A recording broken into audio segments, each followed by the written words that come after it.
अरे आज राजा का बेटा राजा नहीं बनेगा, राजा वही बनेगा जो हकदार होगा।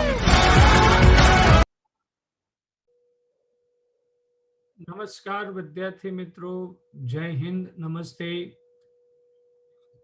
आज हम brain map class 12 current electricity, जो एक सबसे बड़ा टॉपिक है और उसके क्वेश्चंस रेगुलरली नीट और जी में आते हैं, तो आज हम उसका क्विक रिवीजन करेंगे। उस रिवीजन के लिए सबसे पहले हम जाते हैं करंट इलेक्ट्रिसिटी। करंट इलेक्ट्रिसिटी के जो फार्मूले होते हैं, करंट इलेक्ट्रिसिटी का फार्मूला आपको मालूम है, I is equal to Q by T. Q यानी टोटल चार्ज हो जाता है, जिसको आप NE लिख सकते हैं, number of electron into time upon time, जो कि यहाँ पर दो फार्मूले आपको दिए गए हैं। Current I is equal to Q by T, charge पर unit time, is called the electric current. I is equal to Q by T. वैसे आपको मालूम है I इज इक्वल टू हम लिख सकते हैं D Q by D T, जो एडवांस फार्मूले में यूज होता है, जहां से क्रॉस मल्टीप्लाई करके आप एक फार्मूला बना सकते हैं। Integration of Q is equal to I D T, यानी Q is equal to integration of I D T का आपका एक फार्मूला बन सकता है, जो I की इक्वेशन यदि T के टर्म में है तो चार्ज फाइंड करने के लिए आपको यूजफुल हो सकती है। बाकी की ये जो 3 पॉइंट है, ये एक अपने आप में क्वेश्चंस है। न्यूक्लियस जो चैप्टर पढ़ोगे या आप मैग्नेटिज्म चैप्टर पढ़ोगे, उसमें ये लॉजिक यूज होता है कि मान लेते हैं कि ऑर्बिट में एक इलेक्ट्रॉन जिसका मास m है, v वेलोसिटी से r रेडियस में वो रिवॉल्यूशंस कर रहा है। यदि इलेक्ट्रॉन भाग रहा है, इसका मतलब करंट जा रहा है। करंट आपका जो डिस्प्ले होगा वो अपोजिट डायरेक्शन में होगा, ये एक अलग चीज है। तो ये इस समय जो करंट डेवलप होगा उसका फार्मूला होता है I is equal to Q, आपके पास में सिर्फ एक ही है, अपॉन एक रिवॉल्यूशन में जो टाइम लगता है उसे आप क्या बोलोगे, टाइम पीरियड T कहेंगे। तो I is equal to E by T, 11th में पढ़ा होगा। टाइम पीरियड का फार्मूला आया T is equal to 2πr upon V होता है, जहां R radius of the orbit है और V इलेक्ट्रॉन की वेलोसिटी है। तो इस फार्मूले को T की जगह सब्सटीट्यूट करेंगे तो आपको ये फार्मूला मिल जाएगा, current I is equal to EV upon 2πr। ध्यान रखिएगा, ये फार्मूला अपने आप में भी एक एमसीक्यू है। इस चैप्टर से मैक्सिमम फार्मूले अपने आप में एक एमसीक्यू बनते हैं। तो जब एक इलेक्ट्रॉन जिसका चार्ज ई ही होता है, और वो यदि v वेलोसिटी से r ऑर्बिट में रोटेट कर रहा है, रिवॉल्यूशंस कर रहा है, तो उस समय लूप में बनने वाला करंट जो मोशन ऑफ इलेक्ट्रॉन के अपोजिट डायरेक्शन में बनेगा, वो करंट का फार्मूला हो जाएगा I is equal to EV upon 2πr। और यदि फ्रिक्वेंसी आपको दी है तो एक फार्मूला करंट का होता है E बाई टी, ये जो फार्मूला लिखा हुआ है, और T की जगह 1/t आपकी होती है फ्रिक्वेंसी, तो फार्मूला हो जाएगा EF। यदि आपको न्यूमेरिकल आता है कि एक इलेक्ट्रॉन ऑर्बिट में f फ्रीक्वेंसी से रोटेट कर रहा है तो करंट कितना बनेगा, तो आपका फार्मूला हो जाएगा EF, और t का रेसिप्रोकल का फार्मूला आप रख दोगे तो यहाँ पर आपको वही फार्मूला मिल जाएगा, EV upon 2πr, isn't it? तो ये यहाँ पर ये तीनों कॉन्सेप्ट एक ही है, टाइम पीरियड, उसका रेसिप्रोकल, फ्रीक्वेंसी न्यू लिखा है but it is consider as a frequency. हम आगे की तरफ थोड़ा सा बढ़े। ओम्स लॉ अपने आप में इंपॉर्टेंट है, जो कि आप लोअर स्टैंडर्ड से पढ़ते हुए आ रहे हैं। V is equal to I R. यदि R रेजिस्टेंस वाले सर्किट में यदि V वोल्ट की बैटरी लगा दी जाए तो उसमें से फ्लो होने वाला current V is equal to I R होता है। रेजिस्टेंस का फार्मूला होता है R is equal to rho L by A, जहाँ रो जो है कंडक्टिविटी है, रो रेजिस्टिविटी है, जिसको स्पेसिफिक रेजिस्टेंस भी बोला जा सकता है, L length of the wire है, और ए जो है आपका एरिया ऑफ क्रॉस सेक्शन है। तो रेजिस्टेंस का formula R is equal to rho L by A होता है, जहाँ रो आपकी रेजिस्टिविटी, जिसका स्पेसिफिक नाम है स्पेसिफिक रेजिस्टेंस। ध्यान रखिएगा, एग्जाम में रेजिस्टिविटी वर्ड बहुत कम यूज होता है, वहां पर आपको एग्जाम में दिया जाएगा स्पेसिफिक रेजिस्टेंस, जिससे स्टूडेंट को थोड़ा सा कंफ्यूजन बढ़ जाए। वो हाई तोबा में स्पेसिफिक नहीं पढ़ता है, वो सिर्फ रेजिस्टेंस पढ़ता है और क्वेश्चन उसके हाथ से निकल जाता है। तो आप खास ध्यान रखिए कि रेजिस्टेंस का formula R is equals to rho L by A है, जहां रेजिस्टिविटी और specific resistance rho is equals to RA by L हो जाएगा। इसमें से ही फार्मूला जनरेट हुआ है। उसके बाद के ये जो है अपने आप में अपने आप में ही MCQ है। आपको मालूम है कि जब कोई दो रेजिस्टेंस को सीरीज या पैरेलल में जोड़ा जाता है तो उनका फार्मूला आपको पता है। If the resistance are series then equivalent resistance is RS is equals to R1 R2 dot dot dot RN, और पैरेलल में 1 upon RP 1 is equals to 1 by R1 plus 1 by R2 plus 1 by R3 dot dot dot, इस type से होता है। दो resistance है, यानी resistance को आपने यदि सीरीज में जोड़ा, इस टाइप से यदि जोड़ेंगे which is consider as a series, जिसका फार्मूला हो जाएगा RS is equals to R1 plus R2 plus R3। लिखे तो ज्यादा समझ में आता है। और उसके बाद यदि तीन रेजिस्टेंस को आप थोड़ी सी स्पीड रखना है, जिससे हम रफली राइटिंग वर्क कर रहे हैं, R1 R2 R2 and R3 तीन रेजिस्टेंस पैरेलल है, then RP is equals to 1 upon R1 plus 1 upon R2 plus 1 upon R3। यदि सिर्फ दो ही रेजिस्टेंस लगे हो पैरेलल में तो उसका हम इसका सॉल्यूशन वाला फार्मूला लिखते हैं, RP is equals to R1 R2 दो रेजिस्टेंस का आपस में इनटू हो जाएगा अपॉन R1 प्लस R2 हम यूज करते हैं। ये रेजिस्टेंस के लिए फार्मूला है, लेकिन हम जिस स्पेस से मूव होके आए हैं उस स्पेस पे जाए तो यहाँ पर दो क्वेश्चंस अपने आप में बनते हैं, और वो क्वेश्चंस ये है कि effective resistance, effective specific resistance यानी रेजिस्टिविटी इन सीरीज कॉम्बिनेशन, यानी एक वायर लिया जिसका रेजिस्टेंस नहीं दिया आपको, रेजिस्टिविटी दी, दूसरा वायर है जिसका आपको रेजिस्टेंस नहीं दिया है, उसकी रेजिस्टिविटी दी है, तो इस कॉम्बिनेशन की रेजिस्टिविटी हो जाएगी rho of S is equals to rho 1 L1, यानी इसका लेंथ यानी वायर की रेजिस्टिविटी दे दी, रेजिस्टेंस ना देते हुए इसकी लेंथ दे दी L1 और इसकी रेजिस्टिविटी दे दी रो 1। दूसरा वायर लिया जिसकी लेंथ आपको दे दी है L2 और इसकी रेजिस्टिविटी दे दी है आपको रो 2। ठीक है, रेजिस्टेंस के फॉर्मेट में भी देन इसका इक्विवेलेंट रेजिस्टेंस का फार्मूला बनेगा रो 1 L1 प्लस रो 2 L2 upon L1 plus L2। Formula कैसे डिराइव होता है इस पर नहीं जाना, इसके लिए स्पेसिफिक एक CM फिजिक्स में वीडियो ऑलरेडी अपलोड है कि किस टाइप से ये फार्मूला आया, बट यहाँ पर हम फार्मूले के डिस्क्राइब कर रहे हैं। एरिया ऑफ क्रॉस सेक्शन दोनों वायर का सेम होना चाहिए, तभी ये फार्मूला एप्लीकेबल आपके पास हो जाएगा। फार्मूला एक बार फिर से, रो 1 L1 प्लस रो 2 L2, रो 2 इसकी लेंथ आपकी L2, तो दोनों का equivalent L1 plus L2 is equals to rho in series. Resistivity का फार्मूला है, रेजिस्टेंस का नहीं है।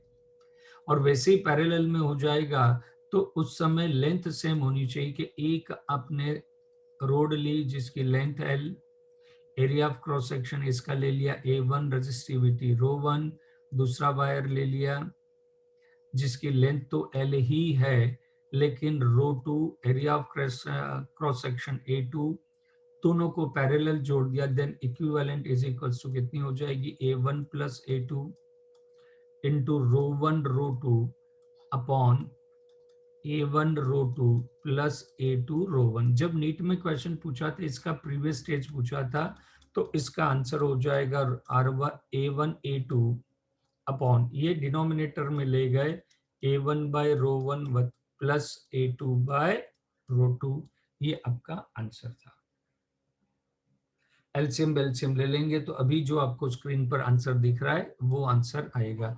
इंटरमीडिएट आंसर भी कई बार एग्जाम में पूछे जाते हैं, तो ये दो फार्मूले आप स्पेशल रूप से याद रखेंगे, रेजिस्टिविटी के सीरीज और पैरेलल के फार्मूले। उसके बाद आपका एक हिडन टॉपिक जो बहुत कम लोगों को पता होता है, कंडक्टेंस। जिस तरह से रेजिस्टेंस होता है उस तरह से रेजिस्टेंस करंट को फ्लो होने के लिए नो कहता है, मना करता है, तो कंडक्टेंस करंट को फ्लो करने के लिए यस बोलता है। ये पास न देने की टेंडेंसी है, ये पास करने की टेंडेंसी है, तो ये दोनों एक दूसरे के रेसिप्रोकल होते हैं। तो conductance G is equal to 1/R और इसकी यूनिट मो इनवर्स हो जाएगी। कंडक्टिविटी का फार्मूला हमने रेजिस्टेंस से बनाया, रो एल बाय ए। तो रो इज इक्वल्स टू कितना हो जाएगा, rho is equals to R A by L हो जाएगा। और कंडक्टिविटी रेजिस्टिविटी के रेसिप्रोकल होती है, सिग्मा इज इक्वल्स टू 1/रो। तो रो का फार्मूला रख देंगे तो कितना हो जाएगा, आर ए बाय एल। यहाँ पर फार्मूला है, ध्यान रखिएगा, resistance, conductance, conductivity and resistivity. G is equals to 1/R होता है, तो conductivity is equals to 1 upon resistivity भी होती है। ये मटेरियल की प्रॉपर्टी है और ये मटेरियल की प्रॉपर्टी हो जाएगी, और ये इस समय जो वायर है उसकी प्रॉपर्टी हो जाएगी। Current density, current per unit charge, यदि एरिया ऑफ क्रॉस सेक्शन आपका A है, यहाँ से करंट फ्लो होता है I, तो इसकी current density J vector quantity is equals to I/A। वैसे I इज इक्वल्स टू कई बार आपने लिखा होगा J vector dot A vector, and I is equals to JA cos theta के फॉर्मेट में भी आपने कहीं सम करे होंगे। तो यहाँ से J is equals to I/A। दूसरा जो फार्मूला है, मोस्ट आईएमपी फार्मूला है, J is equals to sigma E। ये J वेक्टर है, E भी वेक्टर है, तो ये current density, conductivity and electric field, ये ओम्स लॉ जो होता है उसका वेक्टर फॉर्म है, vector form of Ohm's law. Ohm's law का स्केलर फॉर्मेट हमने पढ़ा, V is equals to IR, और स्केलर के बाद वेक्टर फॉर्म हो जाएगा J is equals to sigma E। यहाँ आप लिख सकते हो J इज इक्वल्स टू E/रो, और यहाँ रो का फॉर्मूला हो जाएगा E/J। तो यहाँ पर भी आप वापस सॉल्व करेंगे तो यहीं पहुंचेंगे। तो ये फार्मूले आपके लिए बहुत ज्यादा इंपॉर्टेंस है।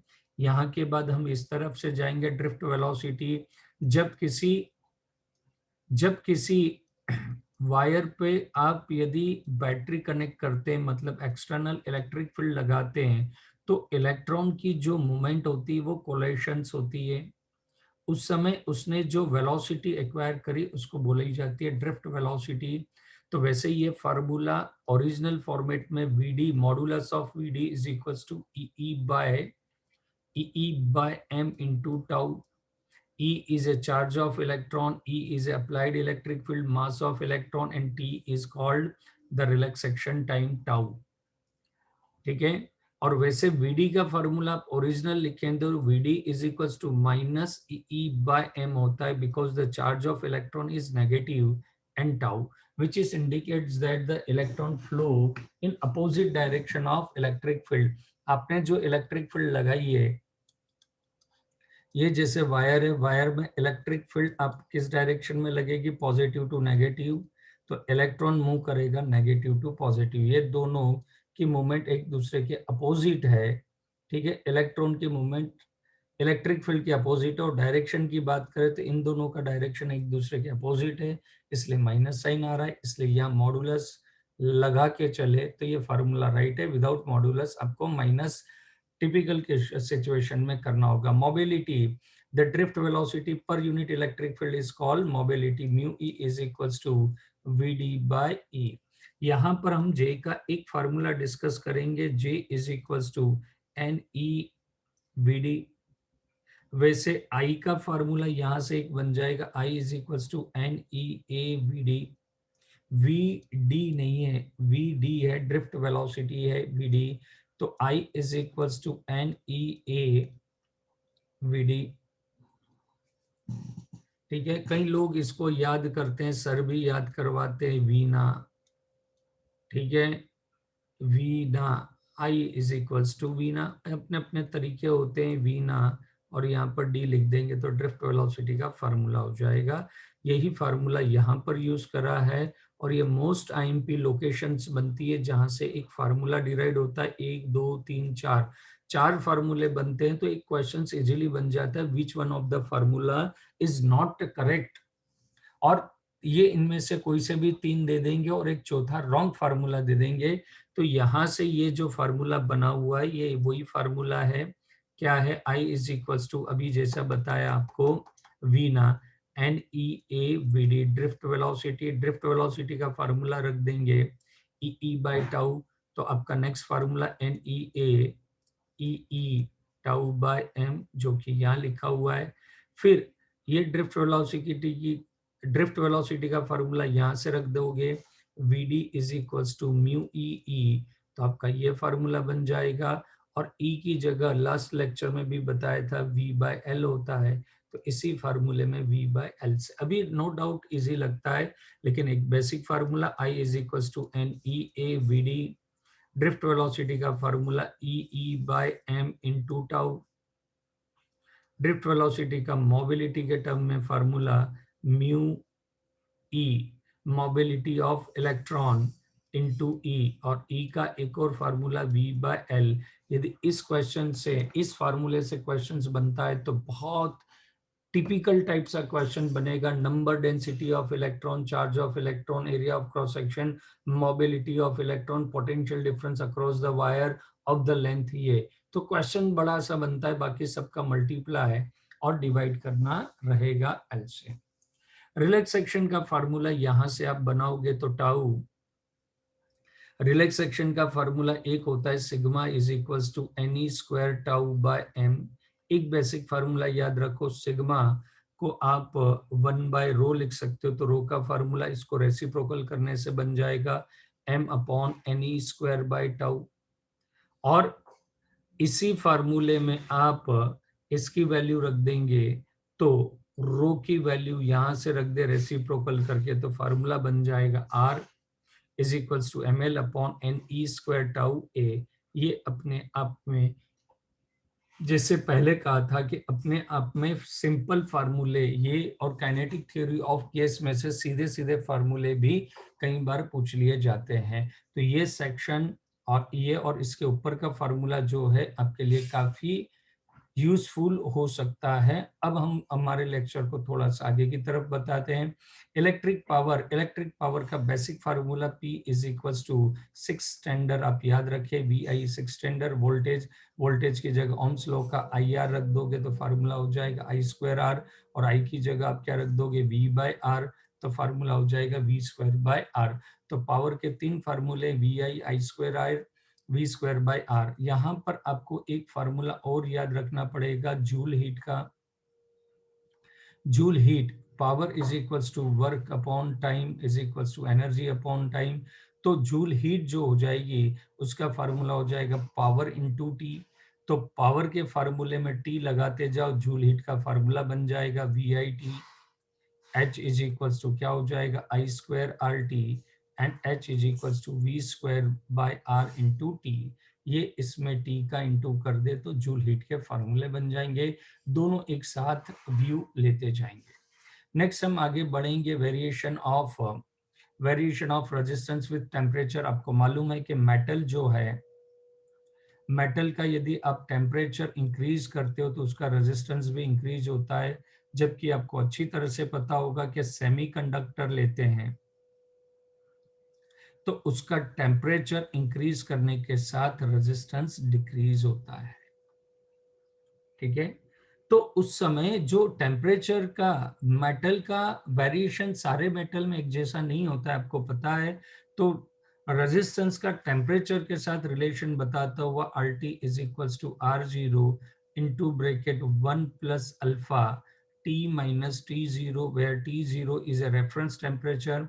वैसे रेफरेंस टेम्परेचर तो 0 लिया जाता है, बट किसी क्वेश्चन में लोअर टेम्परेचर को भी आप रेफरेंस टेम्परेचर ले सकते हो। T टेम्परेचर पर रेजिस्टेंस, रेफरेंस टेम्परेचर पर resistance, coefficient of temperature coefficient of resistivity alpha, इसमें से अल्फा को सब्जेक्ट बनाओगे तो ये फार्मूला मिलेगा।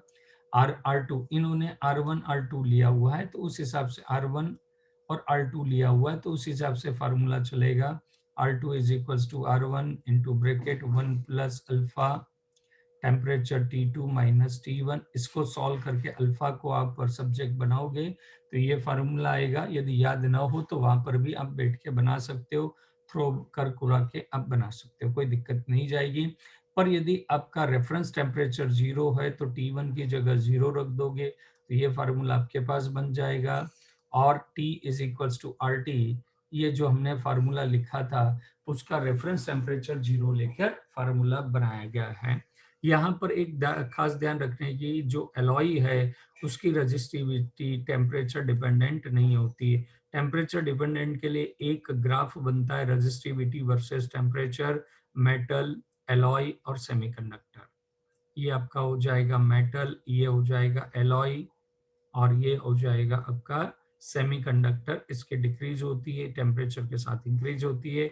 और एलॉय, मैग्नीन करके एक एलॉय है जिसकी रजिस्टिविटी टेम्परेचर पर डिपेंडेंट नहीं है, ये खास आप ध्यान रखेंगे। ब्रेन मैप के अलावा भी जो आईएमपी है वो बताया जाएगा। ये दोनों पॉइंट्स आपके हो गए। ये एक प्रकार से सिंपल न्यूमेरिकल के लिए शॉर्टकट है कि मान लेते हैं कि आपके पास दो रेजिस्टेंस हैं, आपके पास दो रेजिस्टेंस है R1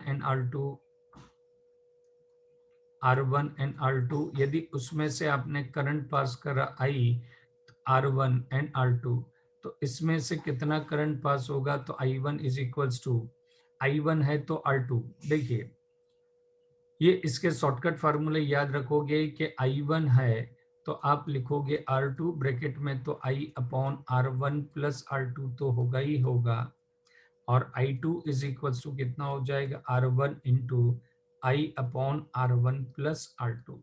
तो एग्जाम में दोनों में से पास होने वाले करंट का रेशियो पूछा जाता है तो फार्मूला होता है I1 by I2 is equals to R2 by R1। मतलब इसके बाद का एक शॉर्टकट भी आपके पास अवेलेबल हो गया। फिर से आप यदि ध्यान से देखें कि हमारे पास दो रेजिस्टेंस, एक रेजिस्टेंस R1, उसके पैरेलल में एक और रेजिस्टेंस लगाया। बेटा हैंडराइटिंग की तरफ हम ध्यान नहीं दे रहे हैं, कम समय में मैक्सिमम रिवाइज करना चाह रहे हैं। I यहाँ से करंट होगा I1 I2, तो I1 की डायरेक्ट कैलकुलेशंस हो जाएगी I upon R1 plus R2। I1 है तो R2 आएगा और I2 होगा तो I1 आएगा, इसलिए I1 बाय I2 का रेशियो लोगे तो वो हो जाएगा R2 बाय R1। यदि किसी एग्जाम में दोनों करंट का रेशियो लेते हैं तो R2 बाय R1 आपका एक परफेक्ट आंसर होगा। When the resistance are connected in series, the current through the each resistance are same। ये तो इसकी प्रॉपर्टी है कि यदि रेजिस्टेंस सीरीज में तो उससे फ्लो होने वाला करंट क्या रहेगा, सेम रहेगा। और यदि रेजिस्टेंस पैरेलल में लगाया है तो सबके एंड पर होने वाला वोल्टेज आपका क्या रहेगा, कांस्टेंट रहेगा, सेम रहेगा। कांस्टेंट तो नहीं, the combination of voltage are same. Series में आपका करंट सेम रहेगा और वोल्टेज आपका किस में रहेगा, इन पैरेलल में। तो फिर से एक बार याद कर ले, हालांकि न्यूमेरिकल सॉल्व करने में काफी यूज होता है कि सीरीज रहेगी, आपकी सीरीज रहेगी तो सीरीज में करंट कांस्टेंट है और पैरेलल में वोल्टेज सेम है। कांस्टेंट मतलब सेम सभी रेजिस्टेंसों में से। सफर को थोड़ा सा आगे बढ़ाते हैं। ईएमएफ सेल के बारे में है, ईएमएफ सेल के बारे में है कि EMF of the cell epsilon is equals to work done upon charge. Terminal voltage का formula V is equals to epsilon minus IR, जहाँ एप्सिलॉन आप कहोगे ईएमएफ, I यानी वैल्यू ऑफ करंट आपको पता होगी, R यानी क्या हो जाएगा, इंटरनल रेजिस्टेंस। यदि कोई बैटरी है जिसका ईएमएफ और ये इसका internal resistance EMF epsilon, internal resistance R, यदि बैटरी को किसी रेजिस्टेंस से कनेक्ट कर दिया जाता है तो इसमें से करंट फ्लो I होता है, तो ये terminal voltage V is equals to epsilon minus IR।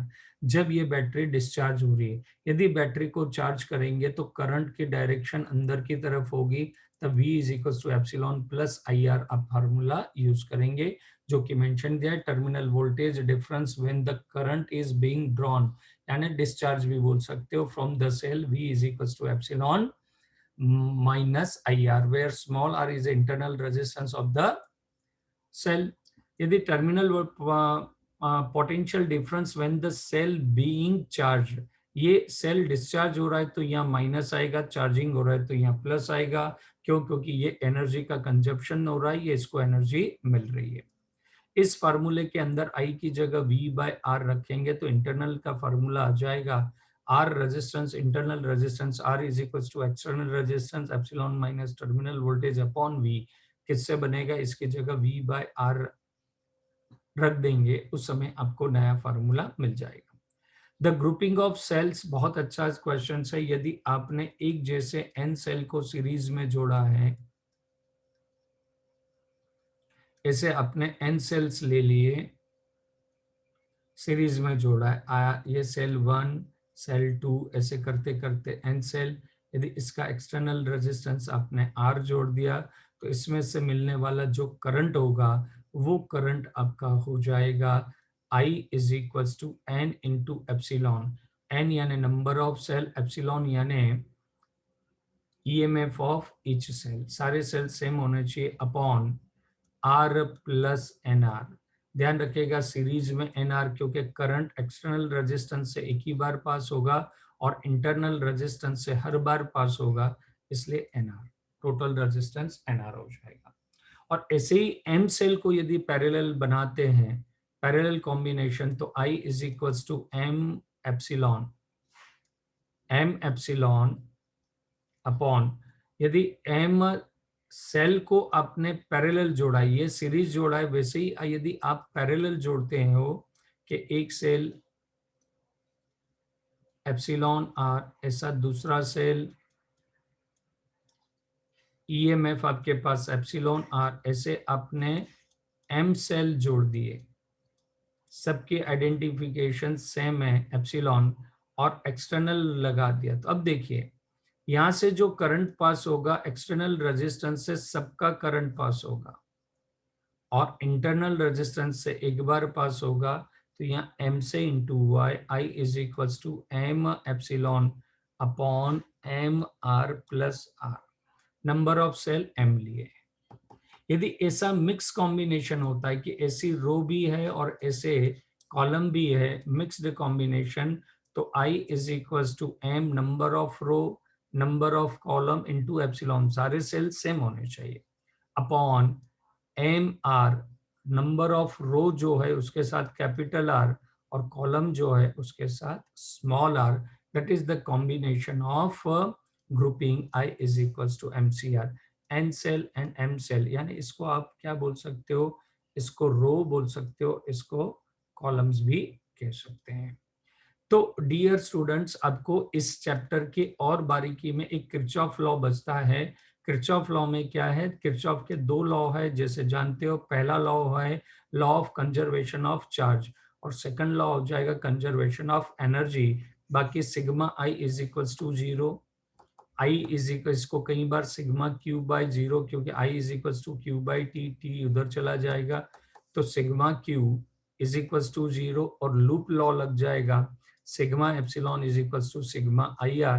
Kirchhoff के एप्लीकेशंस एग्जाम में आ सकते हैं कॉम्प्लिकेटेड सर्किट में, बट यदि सब्जेक्टिव क्वेश्चंस आए तो यहाँ से दो ही बनते हैं कि first law conservation of charge है और second law conservation of energy है। तो डियर फ्रेंड, इसी टाइप के वीडियोस आपको देखने के लिए CM फिजिक्स पर आप आते रहिए। सारे क्लास 11th और 12th के ब्रेन मैप के सीरीज हैं, जिससे आप अपना क्विक रिवीजन कर सकते हैं। और अभी तक हमारा चैनल सब्सक्राइब नहीं किया है तो कर लीजिए, और ज्यादा अपडेट और अपने रिजल्ट को स्ट्रॉन्ग करने के लिए एज ऑलवेज जय हिंद, नमस्ते।